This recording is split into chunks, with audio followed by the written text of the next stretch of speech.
রাধা রানীর কলসিখানি যায় জলে ভাসি, অষ্ট সখী কানাইকে জানায় মিনতি।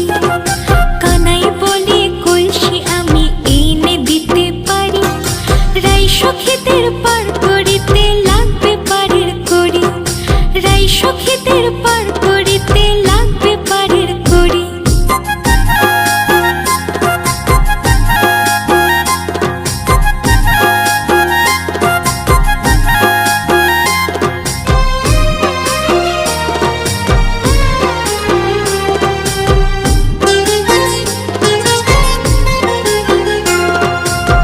সখীরা বলে কানাই পারের করি নাই, যত খুশি ননি